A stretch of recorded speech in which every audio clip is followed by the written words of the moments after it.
This video tutorial is compatible with Photoshop CC and Photoshop CS6. In this project we're going to add a creative border to this image that I captured in Venice. We're also going to add some film grain texture and some paper textures to complete the process. Okay, I'm inside of Adobe Camera Raw with this raw file.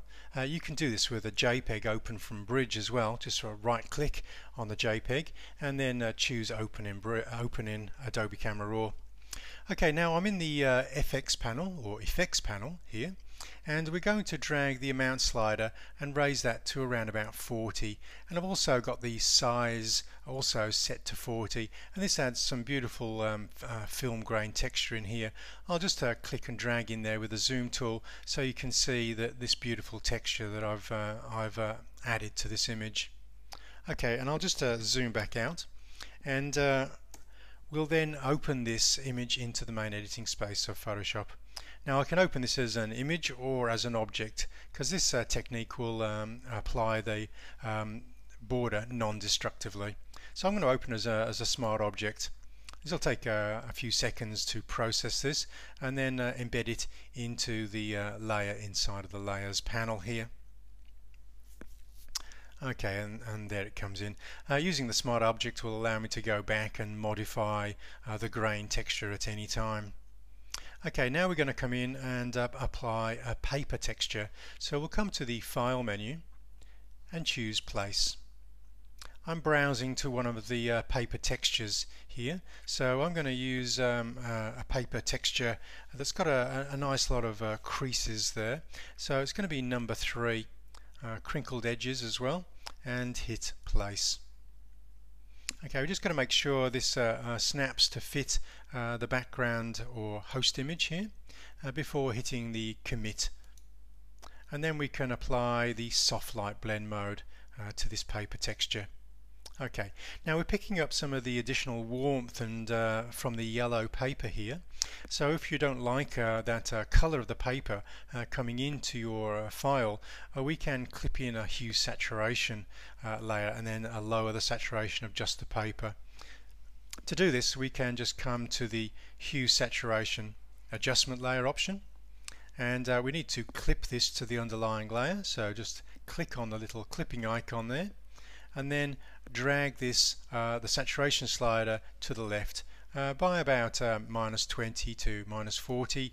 Should take out the excessive warmth of that paper there, and then I can return to the layers panel there. Okay, now we've got the paper texture. I'm going to set about adding the creative border. So again, we'll come to the File menu, choose Place, and I'm going to browse to my Creative Borders folder. You can see that I've got a bit of a resource going on here with borders, flare, grain, textures. The full packs of these resource files can be downloaded from markgaler.com with either the flare or borders actions. So I'm going to come over to my white horizontal, and I'm going to choose ESP border 1. Okay, this gives me this nice analog look. It emulates a Polaroid transfer effect, and so I'm going to hit the place. Okay, again we'll just need to make sure that this is sized to the host file here, so just drag out if required so the format of this file fits the format of the host image before hitting the commit icon there. And the blend mode for this one needs to go into screen. Okay, and there's the border that I've got. Now the project might end here, but we can actually get a background paper texture going on around this Polaroid transfer effect rather than just this very clean white edge.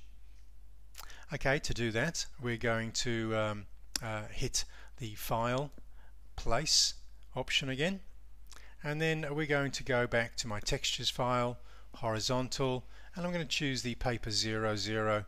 No creases on this one, just the texture of the paper. So we'll click Place. This will come in, and I'm just going to resize this one more time to fit the host image,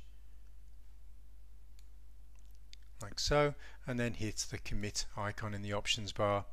The blend mode for this one is going to be multiply, and we're going to restrict the paper texture just to the outside. I don't want two paper textures going on in the inside here. So the way we can do this is to pick up the border and apply this as a mask. Okay, so we're just going to hide the visibility of this paper texture and select the border layer. Now from the select menu we'll choose all, and then from the edit menu choose copy, and we've now got the border into the clipboard. Let's switch the top paper layer back on, and we'll add a layer mask. Okay, now I'm going to hold down the Alt key on a PC or the Option key on a Mac, and then click on that layer mask there so we can see the contents. There's nothing in the layer mask yet until we hit the Command V on a Mac or Control V on a PC to paste that in to the layer mask. Okay, and from the select menu choose deselect, and then click on the paper icon in order to return to the normal view. Okay, now the paper is only visible around the periphery of the border now, and again you may want to desaturate this yellow color of the paper. Let me add another hue saturation. There's already one active here, so I'm just going to hold down the Alt key PC or the Option key on a Mac and drag that to the top of the layers stack, and then again we'll need to clip that. Now I could clip that from the adjustments panel, or I could just hold down the Alt or Option key, click on the dividing line between the two layers to clip that. And if we need to take even more saturation out, just double click the icon and lower the saturation even further. We could also raise the brightness of this paper texture just by dragging the brightness slider to the right, okay, until we've got this the effect that we want. Okay, so very quickly we've added some textures and also a creative border to this image. Now this whole sequence of steps has been actioned and again is available as a download from markgaler.com.